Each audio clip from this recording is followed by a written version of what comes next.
தமிழும் மேக்ஸும் எப்படி படிக்கலாம் அப்படின்னு பேசிட்டோம். இப்ப ஜிஎஸ் எப்படி படிக்கலாம் அப்படின்னு பேசுவோம். ஜிஎஸ்ஸ பொறுத்தவரைக்கும் 6 யூனிட்ஸ் இருக்கு. முதல்ல பாலிட்டி எப்படி படிக்கலாம் அப்படின்றத சொல்லுங்க. ஆம், அரசியல் அரசியலை பொறுத்த வரைக்கும் நம்ம வந்து பள்ளி பாட புத்தகங்களுக்கு முதல்ல முக்கியத்துவம் கொடுக்கணும். அந்த புத்தகத்தை முடிச்சதுக்கு அப்புறம் லக்ஷ்மிகாந்தோட இந்திய அரசியலமைப்பு அப்படிங்கிற புத்தகம் வந்து ஆங்கில வழி மாணவர்கள் பயன்படுத்தலாம்.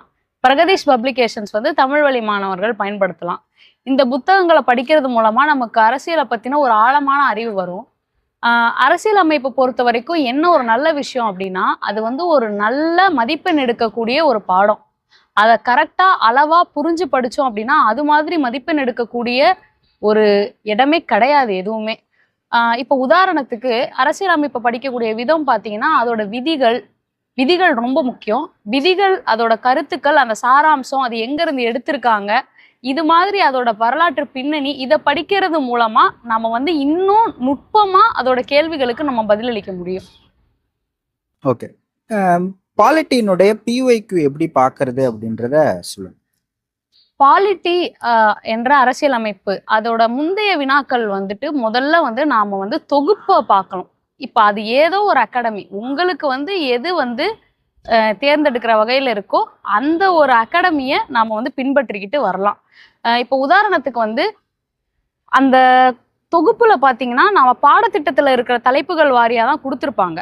அப்போ ஒரு ஒரு தலைப்புகளுக்கும் நம்ம படிச்சுக்கிட்டே வரும்போது அந்த முந்தைய வினாக்களை பார்த்துட்டோம்னா நம்மளுக்கு வந்து ரொம்ப சுலபமா இருக்கும். இப்போ உதாரணத்துக்கு இப்போ வந்து ஒரு புத்தகம் இப்போ நம்ம வந்து 2019 2024 25 அந்த பதிப்பை தான் நம்ம ஃபாலோ பண்ணிட்டு இருக்கோம். அதற்கு முந்தைய இதை வந்து நம்மளால படிக்க முடியாது. அப்ப கேட்ட கேள்விகள் எல்லாம் நம்ம முந்தைய வினாக்கள்ல தான் நம்ம வந்து அந்த தலைப்புகளை படிக்கிறது மூலமா அதை நம்ம திருப்புதல் பண்ணிடலாம். இதுதான் நம்ம முந்தைய வினாக்கள்ல இருக்க ஒரு நல்ல விஷயமும் கூட.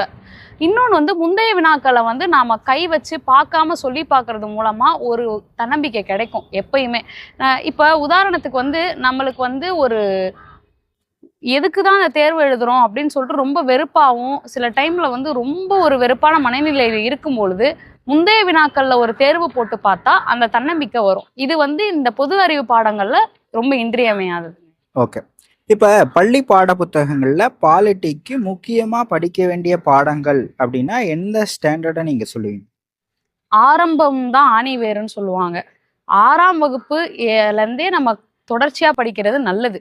ஆனா முக்கியத்துவம் கொடுத்து படிக்க வேண்டியது வந்து 10, 11, 12 இந்த 3 நம்ம பாடங்களுக்கும் நம்ம முக்கியத்துவம் படிக்கிறது மூலமா அதிகமான ஒரு மதிப்பெண்களை நம்ம எடுக்கலாம். இப்போ உதாரணத்துக்கு 6லேருந்து 9ங்கிறது ஏன் ஆணி வேறுன்னு சொல்றேன்னா, அரசியலமைப்பு எங்கிருந்து தோன்றுச்சு, அதோட முக்கியத்துவம் என்னங்கிறது அதுல இருக்கும். அரசியலமைப்போட உட்பிரிவுகள் என்னென்னங்கிற விளக்கங்கள் இந்த 9, 10, 11, 12ல இருக்கும். அப்ப ஆரம்பங்களை படிக்கிறது மூலமா அதுதான் முன்னுரையே நமக்கு. 6லேருந்து 9 புத்தகம். அந்த முன்னுரையை முடிச்சாதான் நம்ம உள்ள போக முடியும். ஓகே. பாலிட்டி ரிலேட்டடான கரண்ட் அஃபேர்ஸ் அப்படின்னா என்னென்னலாம் நம்ம வந்து சொல்லலாம்? இப்போ வந்து அரசியலமைப்பை பொறுத்த வரைக்கும் தற்சமயத்தில் நடக்கிற நிகழ்வுகள்னா, இப்போ கேசவானந்த பாரதி வழக்கு அப்படின்னு எடுத்துக்கிட்டிங்கன்னா, கேசவானந்த பாரதியை பற்றி இப்போ நம்ம தலைப்புகளில் ஏதோ வந்திருக்கோம், இல்லை யாராவது ஒரு நீதிபதிகள் வந்து அதை வச்சு ஒரு தீர்ப்பு கொடுத்துருப்பாங்க. அப்போ அது வந்து நம்மளோட நடப்பு நிகழ்வுகளில் வந்திருக்கும். இப்போ இதை படிக்கும்போது அதையும் நம்ம படிச்சுக்கிறது நல்லது. இப்போ உதாரணத்துக்கு இப்போ அன்றாட சட்ட திருத்தங்கள் சட்டத்திட்டங்கள்லாம் இருக்கு. அதை நம்ம படிக்கும்போது இப்போ உதாரணத்துக்கு வந்து மோட்டார் வாகனங்கள் சட்டங்கள் இருக்கு. அது நம்ம இப்போ திருத்தம் பண்ணியிருக்காங்களா, அதை நம்ம படிச்சுக்கலாம். அதாவது வந்து ஒப்பிட்டு படிக்கிறது மூலமா, அதாவது புத்தகத்துல இருக்கிறதும் நடப்பு நிகழ்வுகளையும் சேர்த்து படிக்கிறது மூலமா நம்மளோட அறிவு இன்னும் பெருகும். இன்னும் நமக்கு நுட்பமா நம்ம தெரிஞ்சுக்கலாங்க அந்த பாடத்தை பத்தி. ஓகே.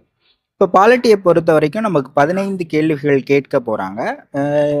எல்லா ஆஸ்பெண்டுமே பாலிட்டியை ஒரு ரொம்ப என்ன சொல்லுது ஸ்கோரிங் ஏரியா அப்படின்றத சொல்றாங்க. அப்ப எல்லோருமே இதுல தப்பு பண்ண மாட்டாங்க அப்படின்ற ஒரு புரிதல் இருக்கு. அப்ப எல்லாரும் சரியா போடக்கூடிய இடத்துல நம்ம வந்து தவறு பண்ணக்கூடாது இல்லையா? அப்ப நம்ம எந்த அளவுக்கு கவனமா இருக்கணும் பாலிட்டியை பொறுத்த வரைக்கும்? அரசியலமைப்பை பொறுத்த வரைக்கும் நம்மளோட புரிதல் தான். அதோட புரிதல் எந்த அளவுக்கு ஆழமா இருக்குன்றது. இப்போ உதாரணத்துக்கு நான் வந்து தனிப்பட்ட முறையில உணர்ந்தது என்ன அப்படின்னா, இன்னைக்கு நான் அந்த அரசியலமைப்பை எடுத்தா கூட எனக்கு புதுவிதமான ஒரு எண்ணங்கள் தோன்றும் அதை படிக்கும்போது. அதுதான் அதோட ஒரு ஒரு தனித்துவமான ஒரு விஷயம். இப்போ உதாரணத்துக்கு முதல்ல படிப்போம், ஒரு வார்த்தைகளா படிப்போம், அடுத்து படிக்கும்போது எண்ணங்களா படிப்போம், அடுத்து கருத்துக்களா படிப்போம், உள்வாங்குவோம், இப்படிலாம் படிப்போம். அப்ப நம்மளுக்கே வந்து இதனாலதான் சொல்லியிருப்பாங்க, இது அம்பேத்கர் இதனாலதான் வந்து இந்த மகப்பேறு மகப்பேறு விடுமுறை திட்டம் கொண்டு வந்திருப்பாரு, இல்ல வந்துட்டு இதனாலதான் இந்த அரசியல் அமைப்புல இந்த குறிப்பிட்ட சட்டங்கள் கொண்டு வந்திருக்காங்க, நம்மளுக்கே தோண ஆரம்பிக்கும் போது நமக்கு அதுல ஆழமான ஒரு அறிவு வந்திருக்கும். புதுசா தோணும் நமக்கு வந்து அரசியலமைப்பை பொறுத்த வரைக்கும். இப்போ உதாரணத்துக்கு வந்து நேத்து இருந்தது இன்னைக்கு அந்த எண்ணங்கள் மாறிக்கிட்டே வரும் உங்களுக்கு. அதை படிக்க படிக்க நீங்க நவீன காலத்தை நோக்கி போவீங்க. இதுதான் நான் உணர்ந்தது. இப்ப அரசியலமைப்பே வந்து பாத்தீங்கன்னா பழைய காலத்துல இருந்ததை மாத்தி நவீன காலத்து ஆட்சி முறையை கொண்டு வரணும், நமக்கு ஒரு நல்ல ஆட்சி முறையை கொடுக்கணும்னு உருவாக்கப்பட்டதுதான். ஸோ அவங்களோட எண்ணங்கள் நம்ம பிரதிபலிக்கிறத நம்மளால உணர முடியும் நம்ம படிக்கிறது மூலமா. ஓகே. புதிதாக இப்போ டிஎன்பிஎஸ்சிக்கு படிக்க வராங்கன்னு வைங்களேன், எல்லாருமே பாலிட்டியிலேருந்து ஸ்டார்ட் பண்ணுங்க அப்படின்னு சொல்லுவாங்க. பிகினர்ஸ் எந்த மாதிரி பாலிட்டி படிக்கலாம் அப்படின்றத சொல்லுங்க. புதிதாக வரவங்க வந்து 6ஆம் வகுப்பு புத்தகத்துல இருந்து ஆரம்பிக்கிறது சால சிறந்தது. 6ஆம் வகுப்பு புத்தகம் தான் வந்து ஒரு அடையாள அட்டை மாதிரி நான் சொல்லுவேன். எல்லாருமே வந்து நம்ம படிக்கக்கூடிய மாணவர்கள்லாம் வந்து 10 படிங்க 11 படிங்கன்னு சொல்லுவாங்க. படிங்க, ஆனா 6ல இருந்து 9 வரைக்கும் உள்ளது வந்து உங்களுக்கு ஒரு அடையாள அட்டை மாதிரி. அதை நல்லா படிச்சுட்டு அதுக்கப்புறம் 10, 11, 12 3த்துக்குமே ரொம்ப ஆழமா ஒரு வரி மிகாமல் படிக்கும் பொழுது நமக்கு நல்ல ஒரு பலன் கிடைக்கும். எப்பயுமே பள்ளி பாட புத்தகங்களுக்கு தான் நம்ம முக்கியத்துவம் கொடுக்கணும். அதை முடிச்சதுக்கு அப்புறம் தான் மற்ற எந்த புத்தகமா இருந்தாலும் போகணும். ஏன்னா அப்பதான் நமக்கு புரிதல் அதிகரிக்கும். எடுத்தோடனே அந்த அதிக தரம் உள்ள புத்தகத்தை இப்ப லக்ஷ்மிகாந்தோ இல்ல பிரகதீஷ் பப்ளிகேஷன்ஸோ நம்ம எடுக்கும் பொழுது நம்மளுக்கு வந்து எந்த ஒரு எண்ணங்களுமே தோன்றாது, படிக்கிறதுக்கு புரிதலும் இருக்காது. உடனடியா புரிதல் கிடைக்கணும் அப்படின்னா பள்ளிப்பாட புத்தகத்துல இருந்து தான் நம்ம ஸ்டார்ட் பண்ணணும். பள்ளிப்பாட புத்தகங்கள், முந்தைய வினாக்கள் இதெல்லாம் படிக்கும் பொழுதுதான் நமக்கு இன்னும் அது பத்தின ஒரு அறிவு வளர்ந்துகிட்டே போகும்னு என்னோட கருத்துங்க. ஓகே. இப்போ பாலிட்டிக்கு நம்ம வந்து நியூ புக்ஸ் மட்டும் படித்தா போதுமா, இல்லை ஓல்டு புக்ஸும் படிக்கணுமா? தமிழ் ஐ மீன் எப்படி கேட்குறேன்னா ஸ்கூல் புக்ஸில் கேட்குறேன்.